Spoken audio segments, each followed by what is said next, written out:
everyone, so some of my ride or dies might remember this little background. It's back when I first started, I just kind of would set a blanket up behind me and start talking, and today I just wanted to bring that back just because it was the easiest thing to do. I am still in my tee, I have my hair up, and it's just super cash. I obviously have my makeup done because I'm going to work soon. Every single year I think about this. I think about making this video. I think about this subject. It only seems to get worse. Finally, I decided, fuck it. I'm just gonna talk. I'm just gonna do this. I'm going to do my best to do it as respectfully as possible, but I'm not gonna hold back. Now, I don't often make scripted videos, and this doesn't mean that I'm not gonna be my genuine self. These are just my words, well planned out, but still 100% genuine. I'm actually a stronger writer than I am a speaker. I feel a lot more well-versed when I put my thoughts on paper, and I am a bit of a ditz when it comes to speaking, and especially on video. I feel like I just get really pressured, and you guys have basically no idea how much I edit out. If this seems a little choppy, it's just because I keep having to refer back to all my notes, and I want to make this as in-depth and complete as possible. You guys can feel free to share this video under other videos if you feel that it's appropriate. We're gonna touch today on cultural appropriation and Halloween. Now, obviously, cultural appropriation does not just happen on Halloween. This just seems to be when it happens the most, often at least where it's in everyone's face. It's everywhere, every day, but people don't notice it as much as when Halloween comes around. So I feel that it's a great time to talk about it. These subjects are something people need to talk about. People may call it being sensitive, and I think that's a bullshit code for I don't want to talk about it, I don't want to think about how harmful it is, so I'm just gonna call it sensitive so that I can make the other person feel like shit. Waffle is gonna be here with us too, but he's gonna be hiding on my lap because he's not camera friendly.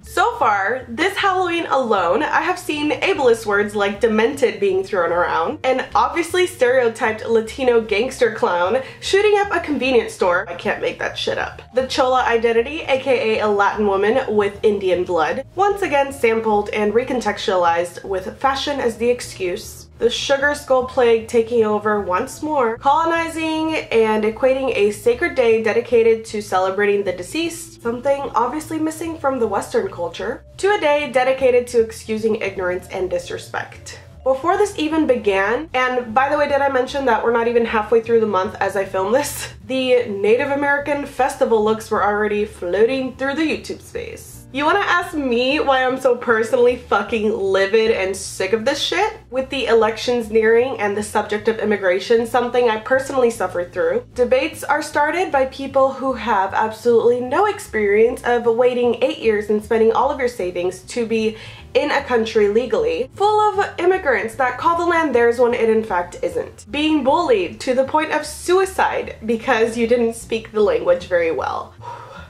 Yeah, by the way, this is my third language. I'm gonna source the writer and activist Aya de Leon. Urban white voters are wearing skull faces without thinking twice of the deaths of Latinos trying to cross a militarized border to escape from the deaths caused by NAFTA, CAFTA, and US foreign policy and drug policies and dirty wars in Mexico and Central America. Even as a white passing Latin woman, I've learned to be an ally for people of color and all others around me without overstepping their well-deserved voices. I've seen the damage blackface can do, and all of this for the name of costume accuracy. If your costume has to be based on someone's skin tone, choose a different fucking costume. When have you ever seen people of color lighten their skin to be a little more accurate? And the funny part, their costumes were still spot on because racism was never in their fucking mind. Creativity was. Now, as you guessed, this is just scratching the surface. I'm gonna quote this time Cat Black. These are just some of the examples of the costumes she's seen that she's explaining why they're wrong to use. A sexualized geisha is not fun. Asian women live with the stereotype that says they're submissive, subservient, and silent. A headdress ignores the sign of achievement it stands for and how wearing it spits in the face of those that have earned the right to wear it. An Arabian terrorist is an all too real racist stereotype Middle Eastern people suffer through daily. I work in an airport, so don't you dare tell me that's not true. And you know what? I'm gonna add one to the list. Caitlyn Jenner. Are you fucking kidding me right now? Trans lives are being lost because of bullying, because of suicide, because of murders. But we're gonna create a costume that mocks that? A cis white male in a dress is really how you're gonna get your shits and giggles? Unfortunately, the list is never ending, but one main thing stands true. Cultures are not costumes. Not seeing the culture suffer daily does not excuse the actions. Ignoring all of this history and letting the context be lost year after year is not okay. Period. Out of all of the awesome, fun costumes we can recreate, we choose the problematic ones instead. And you know what? That just begs more questions to be asked, like, is it being done on purpose? Why is the concept of inclusivity and plain understanding so fucking difficult to grasp? And why is it getting worse every year? It's not as if the keywords aren't right there on the packaging itself. Tribe, ethnic, traditional, authentic. Translation, problematic. I just don't get why people keep using their entitlement to have fun at others' expenses. Seeing comments like, I'm Mexican and I'm not offended, and using that as the excuse to keep pursuing the mockery, knowing there's still gonna be people out there that disagree and suffer for it, is not okay. One person misappropriating their own culture does not excuse the millions of others trying to fight against it. I can only imagine the defensive comments this video is gonna get, but it's honestly something I'm willing to risk in order to raise awareness of this little tradition that keeps going on, especially in this little community that people have created with the beauty world. Yeah, a fucking makeup tutorial really can be that damaging. And I'm so sick of seeing the Twitter excuses that come along with them. Obviously, if you're having to try so hard to excuse and defend yourself, maybe you should rethink what you're actually doing. Nobody likes being told they can't do something, so obviously this is the reaction it's gonna get. But think of it this way, I'm going to quote something else, which is an article from Everyday Feminism. This is a pure issue of power dynamic in which members of a dominant culture take elements from a culture of people who have been systematically oppressed by that dominant group. Cultural appropriation is hugely different than cultural exchange. Marginalized groups don't have the power to decide if they prefer to stick with their customs or try on the dominant culture's traditions just for fun. When the last living survivors of massacred indigenous tribes are fighting to save their language before it dies when they do, and native students are suspended for speaking in their own indigenous languages, mirroring the abusive US boarding schools that try to wipe out Native American cultures up until the 1980s, it's clear that not every person who speaks English does so by choice. In other words, context fucking matters. Gotta calm myself down. Calm down.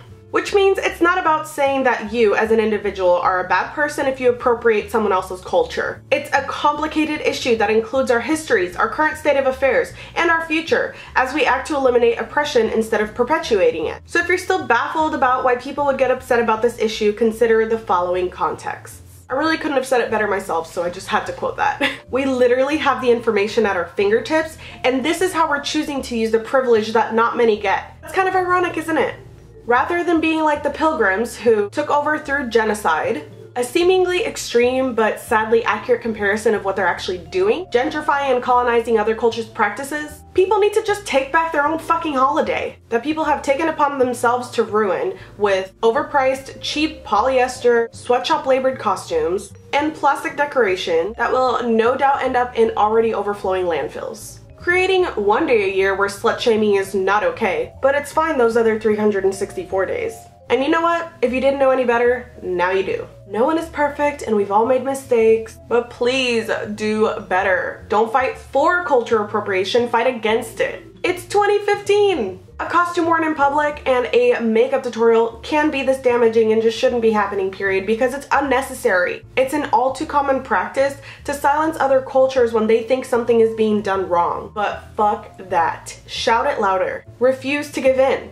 And I honestly hope that more people in those cultures that speak up are more respected. They deserve this fucking stage. That's all I had to say. If you want to add anything else, please do so in the comments. Please also be very nice to one another. Let's be mature. Let me know what you thought of all of this in the comments. Like I said, keep it civil, and I'll see you guys next time. Bye!